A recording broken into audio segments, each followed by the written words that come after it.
Alright, ladies and gentlemen, continuing on with the ethics theme. This is going to be a bit of a stream of consciousness, and in fact, I found myself in a stream of water consciousness today. I'll tell you about the story, and the story does have something to do with ethics. But I'm outside in San Francisco, so if you hear jazz or really rowdy people, voila. And I think for bravery, I need to take a sip of my hard kombucha. It's actually kind of good. I'll keep it here. Alright, so I'm going to claim that swimming in the ocean, in the cold ocean, is an ethical action. In this case, it's all about context. Why would something crazy or maybe adventurous or maybe fun be ethical? And again, it's all about context. In some contexts, it might be unethical. Well, because I think that many people don't actually have a definition of ethics. A colleague commented to me today, like, I don't know if this is ethical or unethical. I'll try to remember not to forget to bring up the example. And people have a very limited definition of ethics. They think that ethics is following rules, or they think that ethics is just telling the truth or being on time. And these things can be ethics, although breaking each one of these rules can also be ethics, because ethics is not about a cookie-cutter black and white solution. It depends on each particular context and circumstances. And I would say that ethics is very synonymous with being constructive.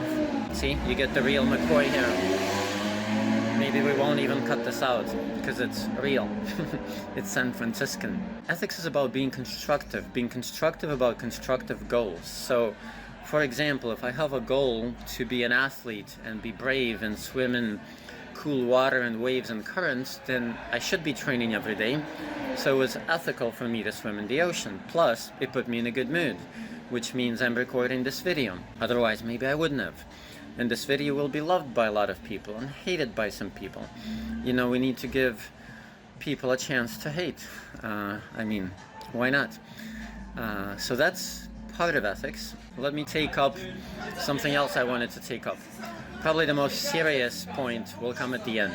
But actually, I'm going to take it up now, I think. One of my friends and colleagues, probably like work friends, I would say, told me, you know, I'm not sure about getting embroiled or involved in a situation because I just like my peace and quiet and so forth. And so that's part of ethics, and I'm going to try to relate it as much as I can to interpreting and translation as well. And it definitely does relate to interpreting and translation.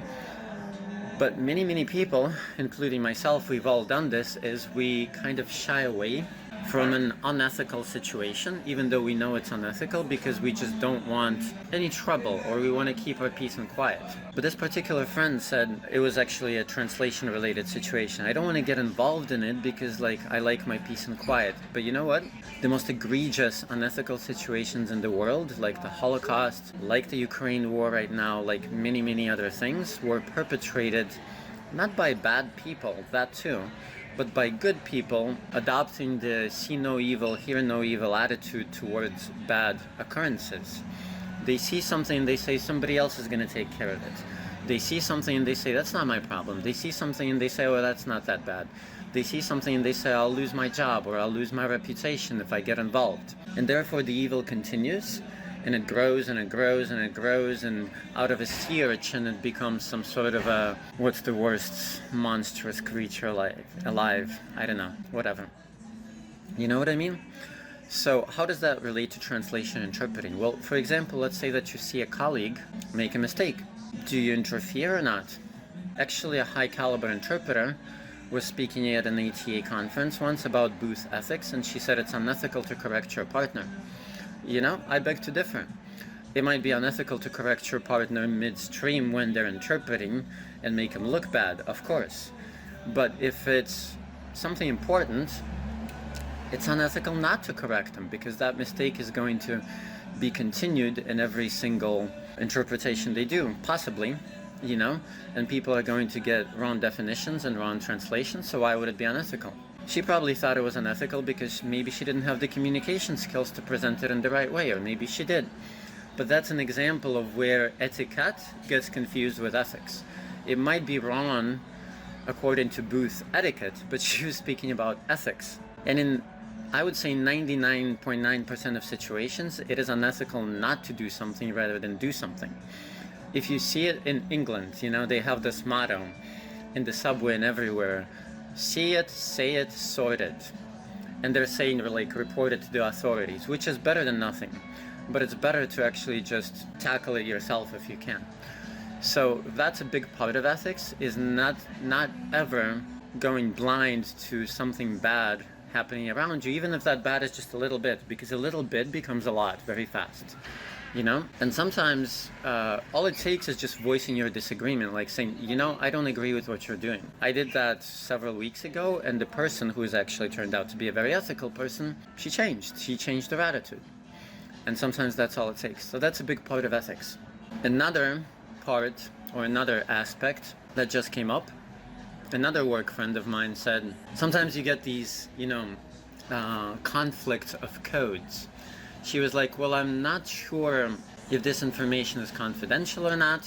There was an sort of an ethical bad situation happening, but revealing it might be not confidential as in privileged, not anything like that, but just within a certain group. And she was like, well, I'm not sure if revealing this information would be unethical or against the rules. And I said, well, look at the worst of the two evils. You know, sometimes you're going to break something either way. So breaking which rule is worse, right? Like, for example, think of mandated reporters. Normally these things like interpretation or medicine are confidential, but if it's life-threatening or if it's violence or if it's abuse, they turn into mandated reporters. So sometimes you have no choice but to get on somebody's bad side to do the right thing.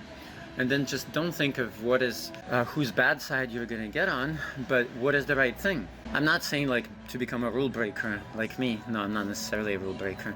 Some rules are good, some rules are bad. But sometimes you have to weigh, like, again, if you just go back to the definition of ethics. This is a real example from yesterday. This lady writes me and she says, we have an urgent Russian job, or maybe she didn't say urgent in the email, but she did on the phone. And it turns out to be a very urgent legal immigration job. And I jumped on it. First, obviously, because it was a well-paid job, but also because, probably not also, first and foremost, because I wanted to help the client. I know what it's like to be pressed for time, you know, and I said, okay, let's sort this out now. And she was like, well, it's actually already 15 minutes past my work time. I have to go. So she was following one rule, and maybe it is an ethical rule to have like your personal space and follow your employer's guidelines, or maybe she was the owner. That is ethical in some cases. But what actually happened? What actually happened is that job wasn't settled for another, at least a day, which means that the translator had very, very little time to actually get the job done, which means that their quality might have dropped, which means that they might have not made it on time. So it wouldn't have been more ethical to actually like stay for another 30 minutes or another 45 minutes and actually get it done? I think it would be. So that's very mundane, run-of-the-mill definition of ethics, but I think it applies. So yeah, sometimes it's not about following a rule or breaking a rule. Sometimes you might follow a rule and that will be ethical. Sometimes you might break a rule and it might be ethical. Sometimes you might break a rule and it might be unethical. And sometimes you might break a rule and it might be ethical. But in general, I'm not here instigating you to break the codes you have subscribed to. In the majority of cases, that is unethical. Because codes exist for a reason. They exist for agreement, right? When I was swimming today, this guy taught me this sign, this gesture. He said, this means, are you okay? And you answer in the same wise. You answer, I'm okay. So I agreed to it by the fact that I was entering the water with him and he was like showing me the ropes because he knew that spot and I didn't. So maybe I didn't need this particular gesture. Maybe I didn't need to stay with him because I was a faster swimmer, but I sort of agreed to swim with him and I agreed to follow the rules. So when he made this funny gesture, I replied in kind. That might be a silly example, but if you're a part of a group, then following the group codes is part of ethics. Unless these group codes become stupid or immoral or unethical, and then they need to be changed. So those are my thoughts on ethics for today. If I think of anything else, I'll record more. I'm sure I will think of something else. But yeah, so to recap, ethics is doing more right than wrong, more constructive things than destructive. And by the way, you can almost never, ever, ever do nothing destructive. Like if you win, let's say that Magnus Carlsen, right, well, he's not the world chess champion. He just became the world blitz and rapid chess champion, but he's not a classical champion anymore. Anyway, he's the highest ranked player. Let's say he's playing a championship. By winning, he's destroying his rival. He's making a person feel bad. He is actually shattering their defenses. Is it bad? Well, no, because that's the name of the game. He's making himself happy, his wife happy. He's winning like 70,000 euros. So it's ethical on his part to win. If you were playing a student and teaching him, beating the student every time and shattering the student's morale would probably be unethical. That's just an example of how the same action can change in different circumstances, or situations. So there is no right or wrong. There is no cookie cutter approach. Ethics is for the thinking man and lady. It's not for a robot or just a blind rule follower. And again, I'm not here soliciting or inciting or goading you to break rules or inspiring sedition or anything like that. No. Most rules, many rules, make sense. Like our court codes make sense. Like the rules of your marriage or your profession probably make sense. But if you want to be ethical rather than just moral, or rather than just a rule follower, then you have to always be thinking and always be analyzing. So, enough said. Alright, let's end off, and I'll see you soon.